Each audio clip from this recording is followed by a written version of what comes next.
Imagine scrolling through Facebook, just catching up on things, and suddenly you see a missing person report, and it's someone you love. That's exactly what happened to Aubrey Damarind's family back in 2019. Yeah, and what's really striking about Aubrey's case is how it shows us the things that Indigenous and LGBTQ plus communities have to deal with, things that most people don't even realize. It's more than just a missing person case, right? Hmm. It makes you think about identity and prejudice and justice. Aubrey was 25 years old, a proud Cherokee woman. She embraced her heritage and her identity as a transgender woman. And she had this spirit about her. Everyone who knew her felt it. And then one night, she just disappeared. Gone from her home in Grove, Oklahoma, left her medication behind, and her family's been searching ever since. It's that detail about the medication that gets me. It's like she didn't plan on leaving. Makes you wonder what really happened. Her Aunt Pam and Uncle Christian were so close to her, they started searching right away, looking for any clue about where she might be. What they did was incredible. They searched everywhere around Aubrey's home, which is no easy task, let me tell you. The Cherokee Nation reservation is huge, almost as big as New Jersey. They used social media too, spread the word as far as they could, hoping someone might have seen something. And they followed up on every lead they got, no matter how small. One lead took them to a blood-soaked sock near Aubrey's house. You'd think that was the answer, wouldn't you? But DNA isn't always that simple. Things like the environment, how old the sample is, even if there's enough to test, all of that matters. In Aubrey's case, the sock didn't give them any answers. So up and down for the family. Hope one minute, disappointment the next. But they kept going. Later, search dogs led them to what looked like a shallow grave. There was a black leather jacket there too, just like one Aubrey always wore. The sources said they had to wait for a forensic anthropologist. Other cases in the holiday weekend back things up. It's understandable, but it's a problem we see a lot, especially in cases with marginalized communities. Not enough resources, and the feeling that these cases aren't important enough. It's awful to think they might have lost valuable time. And in the end, it was even more heartbreaking. The grave wasn't a grave, just animal bones. But Pam and Christian didn't give up. They had to keep going for Aubrey. Plus, they had this feeling that something wasn't right. And that feeling got stronger when they talked to the local police. They felt like the Delaware County Sheriff's Office wasn't really trying. Like Aubrey's case wasn't a priority. It's a problem we see over and over again. Missing Indigenous people, it goes back a long way. Systemic bias and not enough resources for these cases. It makes these communities feel even more forgotten. Pam even said that an investigator seemed to blame Aubrey's lifestyle. Can you imagine being told that your loved one's life doesn't matter because of who they are? That kind of dismissiveness is really troubling. It points to a bigger issue, where some groups are stereotyped and their safety just doesn't seem to matter as much. And Aubrey's case is just one of many. Lynette Grable runs an organization called Not Our Native Daughters. They're all about raising awareness about missing and murdered Indigenous women. She said, Indigenous women are often seen as disposable. It's a sad reality and a legacy of centuries of violence and exploitation. To understand the vulnerability of Indigenous communities today, you have to look at the past. Systemic injustices have deep roots, and they need systemic solutions. It makes you wonder if Aubrey being Cherokee and transgender made her a target. Could this have been a hate crime? That's a question that needs a serious investigation. Prejudice and violence against Indigenous and LGBTQ plus communities are real. That's a fact. Pam and Christian think it's a real possibility. They talked about times when Aubrey was chased and harassed, just for being who she was. It's heartbreaking, but it's an important part of the story. It shows us the dangers Aubrey might have been facing. Those stories put a face to the statistics. They remind us that behind every number is a person, a life lived with resilience in the face of adversity. Absolutely. But we have to remember, there could be other factors too. Aubrey had a boyfriend in New Mexico. Pam said it was a difficult relationship. Yeah, the sources said Aubrey felt obligated to him, even though he was controlling. The relationships, especially ones with conflict or power imbalances, can be dangerous. We need to look at everything before we make any judgments. This case has so many layers, and as the investigation went on, something else came up. Aubrey's mother and brother. They seemed distant, almost like they didn't care about the search. That's definitely strange. Why wouldn't her own family be more involved? It could be a lot of things. Maybe they were dealing with grief in their own way. Or maybe they were hiding something. Maybe even protecting someone. It adds another layer of complexity to an already complicated case. Family dynamics can be so difficult to understand, especially during a crisis. Did they know something they weren't telling anyone? Were they holding back important information? This is where the investigation takes a big turn. After more than a year with the Delaware County Sheriff's Office, Aubrey's case went to the Cherokee Nation Marshal Service and the FBI. It was because of a Supreme Court ruling about tribal jurisdiction on reservations. That ruling was a major change for tribal sovereignty, wasn't it? Absolutely. It said that tribal nations have the authority to govern themselves and to prosecute crimes that happen on their land. That's a right that's been chipped away at for decades. This particular ruling wasn't about Aubrey's case specifically, but it had a big impact on how her case would be handled from then on. And that change in jurisdiction brought new hope. The Cherokee Nation Marshal Service, led by Marshal Shannon Buell, they seemed much more determined to find out what happened to Aubrey. Marshal Buell said publicly that the first investigation might have missed some important things. He said Aubrey's case deserved more respect and attention from the beginning. That statement alone showed a real shift in attitude and approach. And he didn't just talk. He shared some new developments in the case. Remember that tarp we talked about? The one in the shed on Aubrey's family's property? They finally tested it. And while we don't know the exact results, Marshal Buell suggested there might be a connection between Aubrey and that shed. It's concerning that it took over a month to test the tarp. It shows how delays and limited resources can really hurt investigations, especially in rural areas or cases involving marginalized communities. So frustrating, right? You just wonder how much time was wasted. And then there was another problem. They couldn't get onto the property to investigate further. The Marshal Service needed a judge to approve it because some family members wouldn't give consent. That's a perfect example of why cooperation is so important in missing person cases. Without consent, investigators can face a lot of delays and roadblocks. And then Marshal Buell dropped a bombshell. He said they were focusing on the people closest to Aubrey. He said statistically, harm often comes from people who are or were in a relationship with the victim. That's a major change in the investigation. It means they think someone in Aubrey's inner circle might be involved. He even said that not all family members had been interviewed yet, which just leads to more questions. Who are they focusing on and why haven't those people been questioned? This is where things get really interesting. The fact that some people haven't been interviewed yet, it adds to the mystery and makes you wonder about motives and hidden information. It feels like a true crime thriller unfolding right in front of us. We'll dive deeper into these new developments and the renewed investigation in the next part of our deep dive. But before we go, I have to ask you something. Sure, what is it? With all the complexity of this case, the potential for bias, and the lack of clear answers, what stands out to you as the most important piece of information we've uncovered so far? That's a great question. What strikes me the most is how all these different things might be connected in Aubrey's disappearance. We've got the personal relationships that might have been rocky, and then the systemic biases that could have messed up the first investigation. And we can't forget about the chance of violence driven by prejudice. It's complicated. It's like trying to untangle a whole bunch of threads. You're right, it's like a puzzle with missing pieces. But let's get back to the investigation. The Cherokee Nation Marshal Service and the FBI brought a whole new level of energy to the case. They were really committed to finding Aubrey. Their approach was night and day compared to the first investigation. They wanted to make things right. They were determined to find out the truth. Do you remember that tarp we talked about? The one they found in the shed on Aubrey's family's property? The one Marshal Buell said might be connected to Aubrey? Oh yeah, that was big.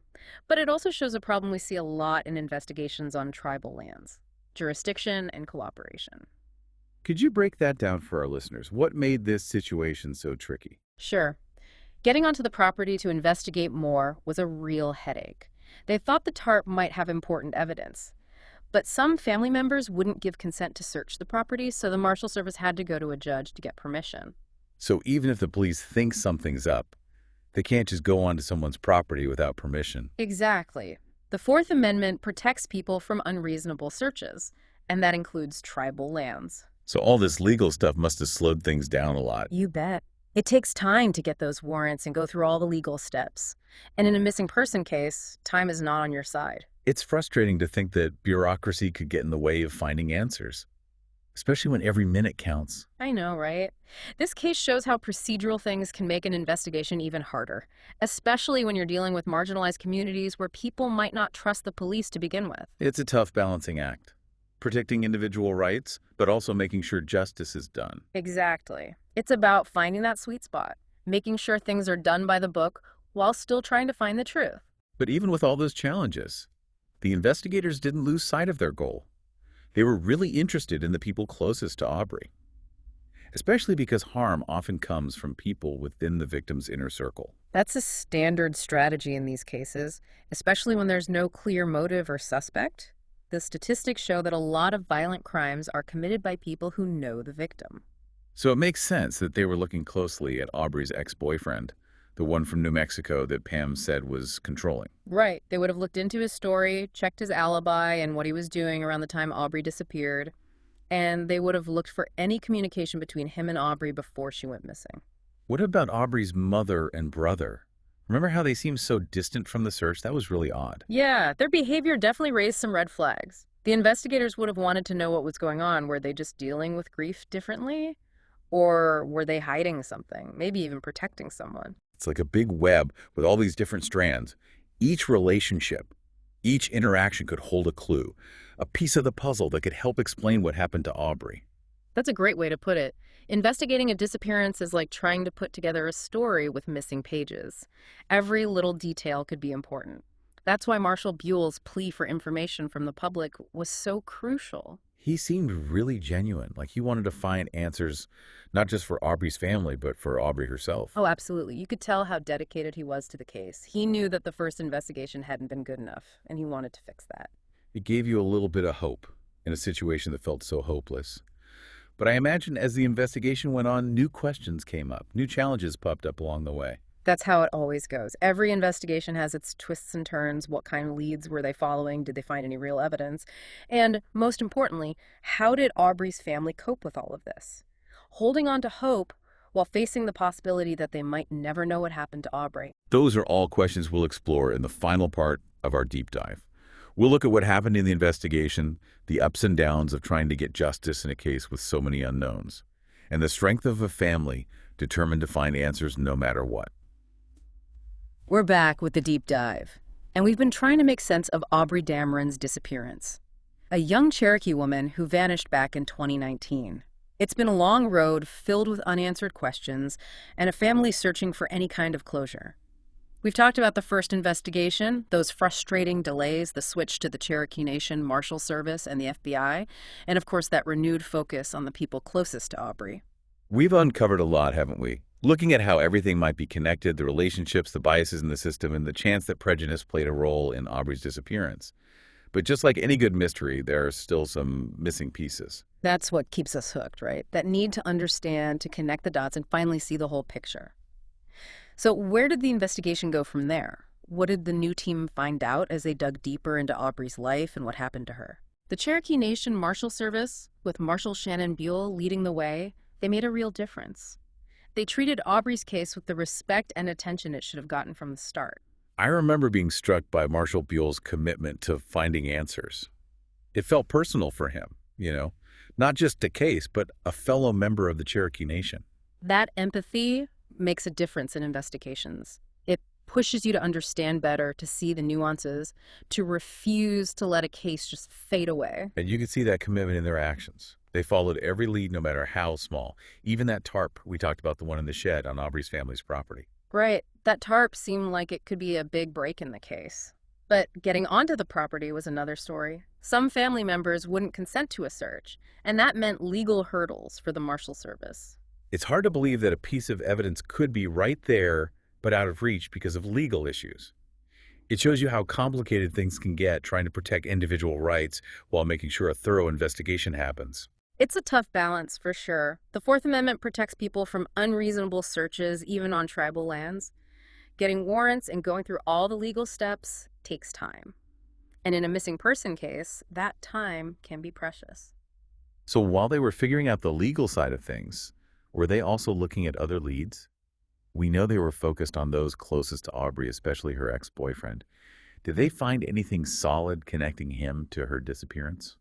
The information we have doesn't give specifics about the evidence they found, but they definitely considered the ex-boyfriend a person of interest. They would have looked into his alibi, what he was doing, and any communication he had with Aubrey before she disappeared. And what about Aubrey's mother and brother? Their behavior was so strange, so distant from the search efforts. Did investigators look into them? The sources mentioned that not everyone in the family had been interviewed, so it's safe to assume they were taking a hard look at everyone in Aubrey's life, including her immediate family. Their actions, what they said, their potential motives, it would all have been under scrutiny. It's like this giant puzzle with each piece representing a different relationship, a different interaction, a potential clue. But sometimes, even with all the pieces, you still can't see the full picture. Is that where we stand with Aubrey's case? More questions than answers. Sadly, that's the reality for a lot of missing person cases. Even with law enforcement doing their best, sometimes the trail runs cold, and the families are left with nothing but unanswered questions and the pain of not knowing. That thought is just heartbreaking. To live with that uncertainty with no closure. But I have to believe that Marshal Buell and his team did everything they could. I agree. His dedication to Audrey's case was clear. I have no doubt that he and his team put everything they had into finding answers. But sometimes, even when you're completely dedicated, the truth stays hidden. And that's where we come in as listeners who care. We can keep Aubrey's story alive, share her picture, remind people that she's still missing and that her family needs answers. Absolutely. Sometimes a new perspective, a tiny detail, even a forgotten memory, can be the key to cracking a cold case.